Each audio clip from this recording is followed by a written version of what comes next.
کہا بھائی آپ تو ایسے قرآن پڑھ رہے ہیں جیسا کہ آپ کوئی مسلح سنانا ہو، مسلح میں قاری صاحبان یاد کر رہے ہوتے نا، لگے ہوئے ہوتے. میں کہا کب سے پڑھ رہے ہو؟ میں تو بہت عرصہ ہو گیا ہے، میں جب سے یہاں آیا ہوں میں قرآن پڑھ رہا ہوں. اللہ تعالیٰ کا قانون ہے قبر میں کہ جو بندہ یہاں آ کر جو جنتی ہے، جو جنتی نہیں ہے وہ تو اپنے مصائب میں مبتلا ہو جاتا ہے. جو جنتی ہے اللہ اس سے پوچھتا ہے کہ یہاں تیری کوئی خواہش ہو تو ہم تجھے اجازت دے دیں. کچھ لوگ نماز پڑھنے کی اجازت لے لیتے ہیں کہ یا اللہ ہم یہاں قبر میں نماز پڑھیں. ان کو نماز میں بڑی لذت آتی ہے. آپ بیٹا بیٹھ کے ہوگا. رسول پاک صلی اللہ علیہ وسلم جب معراج والی رات سرخ ٹیلے کے پاس سے گزرے، شام کے علاقے میں جہاں ایلیا کی بستی ہے، بیت المقدس ہے، تو اللہ کے نبی نے آ کر واپس بتایا کہ میں سرخ ٹیلے کے پاس سے جب گزرا تو وہاں موسیٰ علیہ السلام کی قبر ہے. میں نے دیکھا قبر میں موسیٰ علیہ السلام نماز پڑھ رہے تھے. یہ صحیح حدیث ہے. معلوم ہوتا ہے کہ قبر میں اللہ نماز پڑھنے کی اجازت بھی دے دیتا ہے، کیونکہ وہ جہان اور ہے. ہم تو یہ سوچتے ہیں کہ بھائی وہ اٹھ کر کھڑا کیسے ہوگا، قیام کیسے کرے گا. اس کی قبر اتنی فراخ کر دی جاتی ہے جہاں پر اس کی نگاہ جاتی ہے اس کو کوئی رکاوٹ نہیں ہوتی، کھلی کھلی ہوتی. پہلے تو یہ مسئلہ لوگوں کو سمجھ نہیں آتا تھا.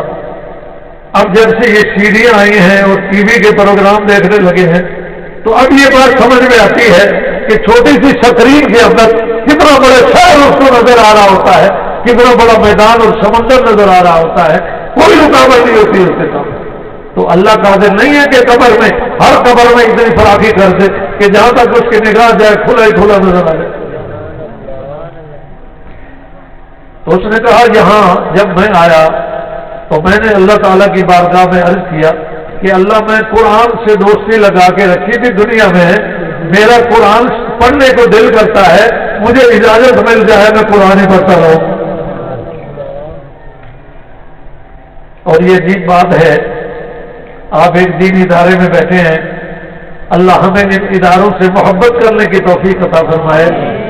یہ ایسے قرآن کے قاری تیار کرتے ہیں کہ یہ جیسے جیسے آگے آخرت کی طرف جاتے ہیں، قبر میں جاتے ہیں، پھر میدان قیامت میں آئیں گے، پھر آگے جنت میں جائیں گے، جیسے جیسے آگے جاتے ہیں ان کا قرآن اور پکا ہوتا چلا جاتا ہے. باقی ہر چیز بھول جائے گی. یہاں اگر کوئی انجینئر ہے تو موت کا جھٹکا جب لگے گا تو اس کو یہ سارا کچھ بھول جائے گا. کوئی اگر ڈاکٹر ہے تو موت کے جھٹکے میں سب کچھ فراموش کر جائے گا. قبر میں اس کو نہیں پتہ چلے گا کہ ٹھیکا کیسے لگانا ہے. لیکن قرآن اللہ کا کلام ہے، یہ اللہ کا اپنا کلام ہے. اس لیے دنیا میں قاری بچہ اپنے زور سے، حافظے سے، اپنی ہمت سے قرآن کو محفوظ کرتا ہے، لیکن جب یہاں سے اللہ کے ہاں مہمان ہو جاتا ہے تو پھر اس کی ذمہ داری ختم ہو جاتی ہے. پھر اس کے دل و دماغ میں قرآن کی حفاظت اللہ خود کرتا ہے. تو بندے کا جو انتظام ہے یہ تو کمزور ہے، جتنا بھی یاد کرے پھر بھی مسلح پہ اس کو بھی تو سامنے کھڑا کرنا پڑتا ہے، کبھی نہ کبھی بھول جاتا ہے. لیکن جو بندہ قبر میں حافظ قرآن پہنچ گیا ہے وہ قبر میں نہیں بھولے، قبر میں نہیں بھولے. وہاں اس کے پاس قرآن نہیں ہوگا کہ دیکھ اور منزل پڑے، کہیں بھول جائے تو اس کو کھول کے دیکھ لے، وہاں بھولے گا ہی نہیں. اور جب میدان قیامت میں اٹھے گا اس سے بھی زیادہ پکا حافظ ہو جاتا ہو.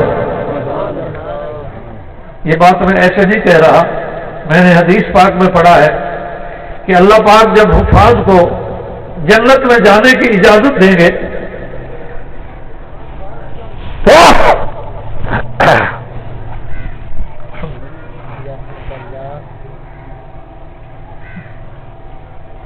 تو اللہ فرمائیں گے اے میرے قرآن کے قاری، آؤ یہاں سے چڑھنا شروع کرو، یہ تمہاری منزلیں ہیں.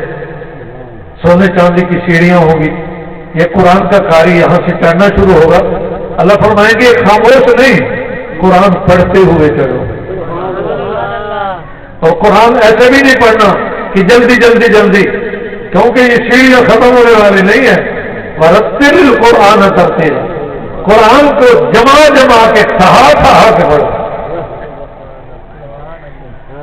اب اگلی بات سمجھو، جب یہ جنت میں قرآن کا قاری سیڑھیاں چڑھ رہا ہے اور قرآن پڑھ رہا ہے تو اس کے پیچھے سامنے کوئی نہیں جو غلطی بتانے والا ہے.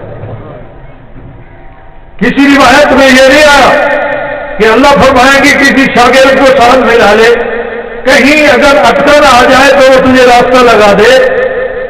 سامنے کی ضرورت اس لیے نہیں کہ وہاں اٹکنے کا سوال ہی پیدا نہیں ہوتا، وہ اللہ کے انتظام میں ہے. یہاں اگر اس کو قرآن کچا بھی تھا تو وہاں اتنا پکا ہوگا کہ وہ الحم سے والناس تک کہیں نہیں اٹکے گا.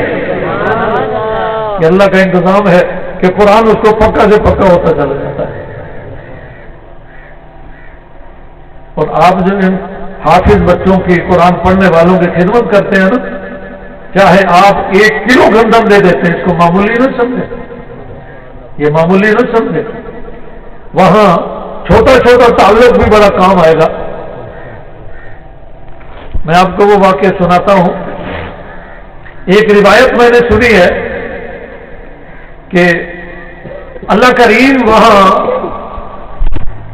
دنیا کے تعلق کی وجہ سے نیک لوگوں کو اجازت دیں گے کہ تم جاؤ جہنم میں، اگر کوئی تمہارا دوست ہو تو اس کو پہچانو اور اس کی سفارش کرو، میں تمہارے اعزاز میں اس کو جہنم سے جنت میں لاؤں گا.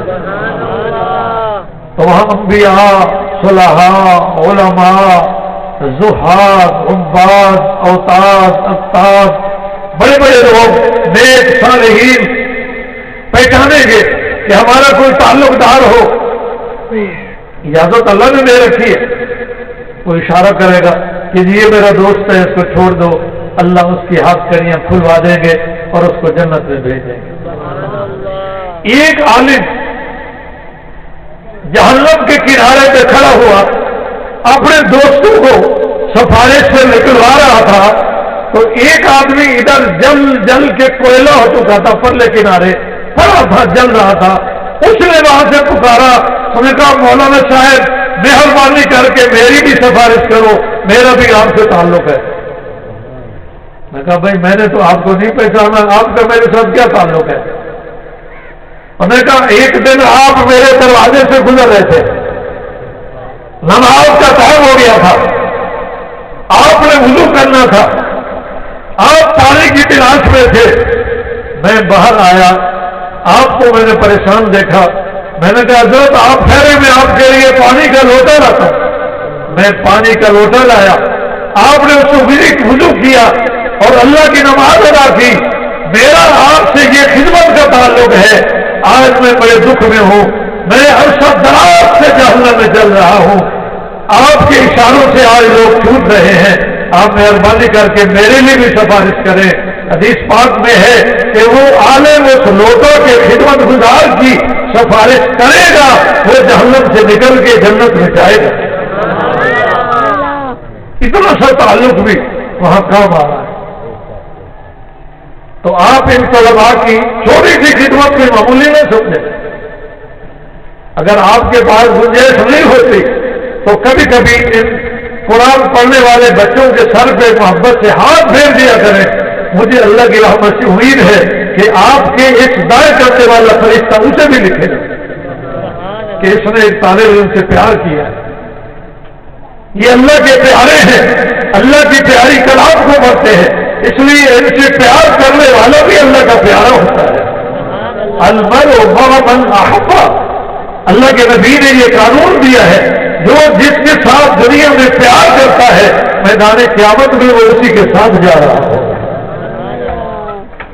تو میں یہ بتا رہا تھا کہ اس قبر والے نے کہا کہ میں نے اللہ سے اجازت چاہی قرآن پڑھنے کی، تو اللہ نے مجھے قرآن پڑھنے کی اجازت دی ہے، تو میں قرآن پڑھ رہا ہوں ایک عرصے سے. آپ پریشان تو نہیں بیٹھے؟ ابھی سورج غروب ہونے میں 1 گھنٹہ باقی ہے. تو میں 15 منٹ اور آپ سے لوں گا، زیادہ نہیں لوں گا، پھر انشاءاللہ دعا کریں گے، نماز پڑھیں گے۔ میں نے دیکھو پنکھے والے کو ہٹا دیا کیونکہ مجھے محسوس ہو رہا تھا کہ آپ کو بھی گرمی لگ رہی ہے، تو آپ اور ہم دونوں گرمی میں بیٹھیں گے تو ثواب برابر ملے۔ میں ہوا کھاتا رہوں گا تو میں تو ثواب سے محروم ہو جاؤں گا۔ اللہ آپ کا بیٹھنا قبول فرمائے۔ اس باہر والے بزرگ نے پوچھا کہ عرصہ دراز سے جو قرآن پڑھ رہا ہے کتنا پڑھ لیا ہے؟ اس نے کہا میں 70,000 ختم کر چکا ہوں۔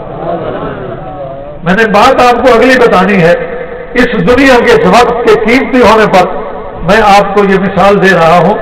اگر 70,000 قرآن پڑھ چکا ہے، میں کہا رات دن کہاں بھی اور کوئی نہیں، نہ روٹی پکانی نہ کھانی، وہاں تو ہر چیز اللہ کی طرف سے مل رہی ہے، اس کو جنت سے ہوائیں بھی ٹھنڈی آ رہی ہیں، رضا کا انتظام بھی کیا ہوا ہے، وہاں کوئی بندہ کسی چیز کا محتاج نہیں، نہ کپڑے دھونے نہ بستر بچھانا، پڑھ رہا ہوں رات دن قرآن پڑھ رہا ہوں اور تھکاوٹ بھی نہیں ہوتی۔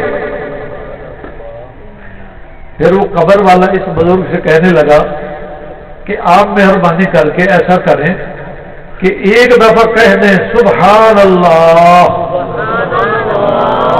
پھر مجھے ثواب دے دیں۔ اس کو کہتے ہیں اشال ثواب، کہ باہر والا بندہ قبر والے کو پڑھ کے ثواب پہنچا دے۔ میں کہا آپ ایک دفعہ سبحان اللہ کہہ کے مجھے ثواب دے دیں۔ اس نے کہا بھائی عجیب آدمی ہے، 70,000 قرآن ختم کر کے بیٹھا ہے اور ابھی بھی سبحان اللہ کا محتاج ہے کہ سبحان اللہ پڑھ کے وہ ثواب مجھے دے دے۔ یہ کیا دکھا ہے؟ یہ بات سمجھیے۔ اس قبر والے نے کہا کہ حضرت جی بات یہ ہے کہ آپ ہیں دار العمل میں، میں ہوں دار الجزا میں، یہاں عمل کا ثواب نہیں ملتا۔ میں جو قرآن پڑھ رہا ہوں اس کی مجھے لذت حاصل ہو رہی ہے، اللہ نے مجھے اجازت دے دی ہے، میں بطور لذت کے قرآن پڑھ رہا ہوں، لیکن میری نیکیوں میں اضافہ نہیں ہو رہا کیونکہ میں دار الجزا میں ہوں۔ اور آپ جس حال میں کھڑے ہیں وہاں آپ اگر سبحان اللہ اکیلے کہہ دیں تو آسمان زمین کے درمیان میں جو ترازو لٹکا ہوا ہے وہ ایک سبحان اللہ سے آدھا بھر جائے گا۔ حدیث میں ہے کہ سبحان اللہ کہنے سے ایسا ترازو جو آسمان زمین میں اس میں سما جائے وہ آدھا بھر جاتا ہے۔ انہوں نے کہا میں سبحان اللہ اس لیے لینا چاہتا ہوں کہ آپ کو سبحان اللہ کا ثواب مل رہا ہے، مجھے یہاں تلاوت کا ثواب نہیں مل رہا، لذت مل رہی ہے۔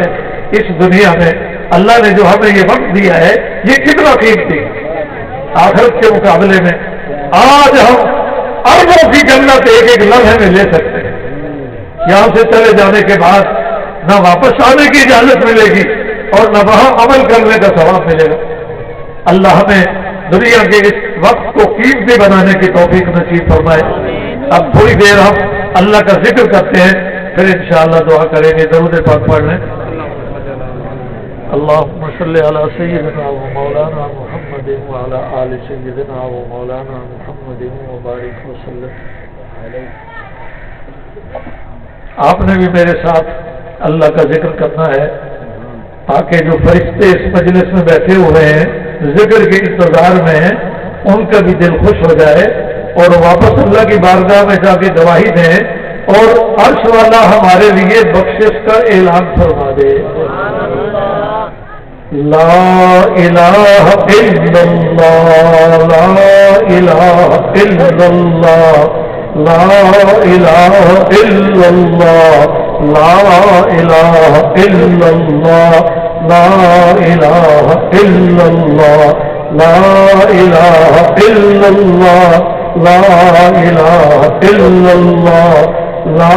الہ الا اللہ، لا الہ الا اللہ، لا الہ الا اللہ، لا الہ الا اللہ، لا الہ الا اللہ، لا الہ الا اللہ، لا الہ الا اللہ، لا الہ الا اللہ، لا الہ الا اللہ، لا الہ الا اللہ، لا الہ الا اللہ، لا الہ الا اللہ،